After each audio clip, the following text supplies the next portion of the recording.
Meus cumprimentos, meus amigos. Falarei hoje de um caso que foi grande aprendizado para mim. Eu acredito que para você também deve ser, para as nossas reflexões.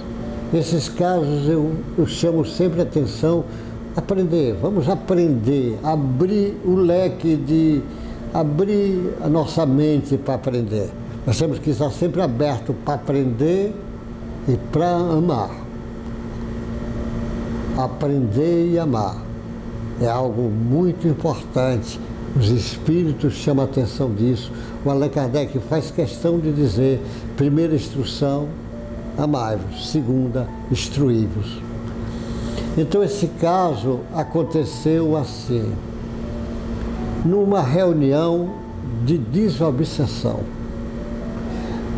O Espiritismo usa a reunião de desobsessão, que é reunião para tratar normalmente espíritos que estão no estado doentio, as mais variadas formas de desequilíbrios.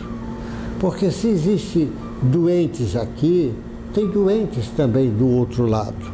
Porque só para de adoecer espírito puro. Então, enquanto isso, nós vamos tendo. E temos muitos desequilíbrios. Se aqui nós temos desequilíbrios, imagine do outro lado. Nós temos desequilíbrio como uma Cracolândia, um prostíbulo terrível, os manicômios, os presídios, às vezes violências. Ui, quantas coisas, produto do que os espíritos falam, produto do egoísmo e do orgulho, geralmente as causas principais. Mas esse caso era numa reunião de desobsessão. Reunião de desobsessão que o Espiritismo faz, imitando os trabalhos das primeiras casas do cristianismo, porque o Espiritismo é a volta do cristianismo. Então o Centro Espírita é uma imitação das primeiras casas cristãs. A primeira, a Casa do Caminho, a Casa de Cesária, da Somália, a casa lá de Filipos, de Antioquia, de Coríntios, as primeiras casas. E aquelas casas eles faziam reuniões para afastar espíritos imundos, era o nome que eles usavam, que é a reunião de desobsessão no Espiritismo.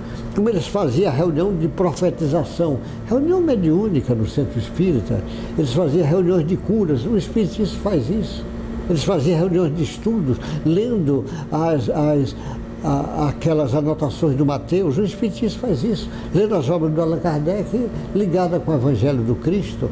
O Espiritismo, eles faziam trabalhos para ajudar as viúvas, as pessoas carentes, o Espiritismo fazia muita prece, muita oração, um pelo outro, um ajudando, uma casa ajudando a outra, que é o que o Espiritismo convida, porque o Espiritismo é a volta do cristianismo primitivo e aquelas casas, e as casas espíritas é a volta das primeiras casas do cristianismo. Não é tomar esse luxo, essas coisas que não tem nada a ver com aquelas casas primitivas, mas era numa reunião de desobsessão. Então o Espírito se comunicou e ele disse, ele não se identificou, porque ainda tinha família aqui, o caso dele ainda não estava muito longe, era recente.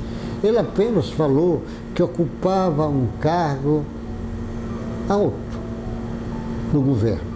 É um cargo alto. Ele não disse se era ministro, se foi governador, se foi presidente, não falou, mas disse que ocupava altos cargos no governo.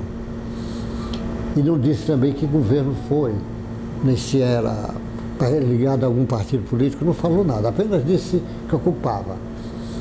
E disse assim: quando eu passei para o lado de cá, um amigo meu falou para ele, aí ele não deu nome, disse: olha, aquele dinheiro que você botou naquele paraíso fiscal, ou seja, em algum banco, botou no banco, aquele dinheiro você não usou, não vai usar, Sua família não vai usar, porque sua família nem sabe a conta secreta, sua família nem sabe. Você não pode trazer de volta, não pode fazer nada, e o dinheiro vai ficar para o banco. E o dinheiro dava para fazer alguns hospitais públicos. Ele disse que a dor foi imensa, sofreu muito, sabendo que tantas pessoas aí necessitadas, ele pegou esse dinheiro público e levou. Ele disse que sofreu muito e agora trouxeram eles para uma reunião de tratamento. Quando esse irmãozinho falou isto, eu fiquei a pensar, quantos casos iguais a este tem no nosso país e em outros países, principalmente os países ainda mais atrasados politicamente. Então ele disse, sofreu muito. Ele, na realidade, enganou ele mesmo. Não enganou ninguém, enganou ele. Roubou o dinheiro daqui e deu para o banco. Nem usou, nem a família dele não usou, nem nada. Ele achou que era esperto, mas viu que era um bobão. Porque a maior esperteza é você ser do bem, é você ser honesto. Essa é a maior esperteza que o homem pode demonstrar. E o caso dele é caso iguais a milhares e milhares e milhares de casos que tem isso afora. Por isso, quem está equivocado no mal, sem sombra de dúvida, é o grande doente. E como na lei da vida não existe ação sem reação, vai vir o retorno. E o retorno, com certeza, é duro, sofre. A volta do cipó é algo duro.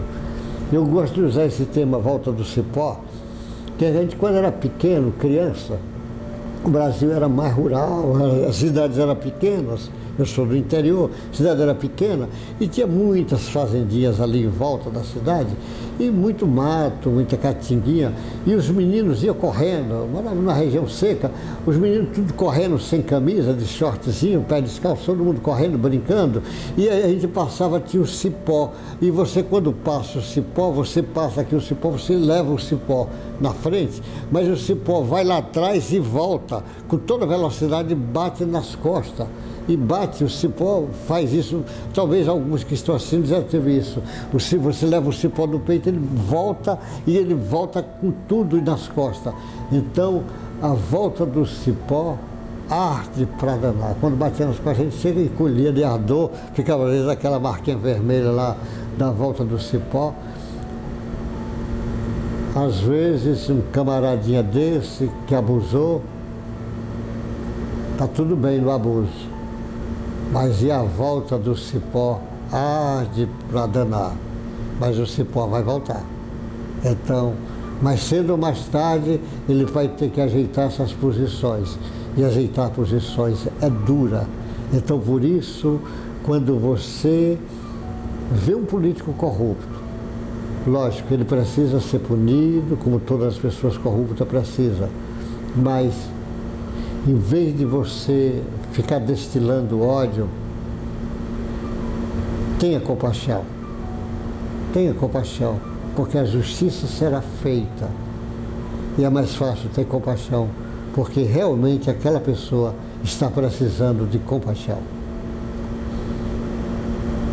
Meu irmão, espero que essa historinha tenha feito você aprender, como eu aprendi, para as nossas reflexões, até olhar esses companheirinhos com mais compaixão e não com raiva. Não que não tenha que ser punido, mas com justiça, justiça com amor.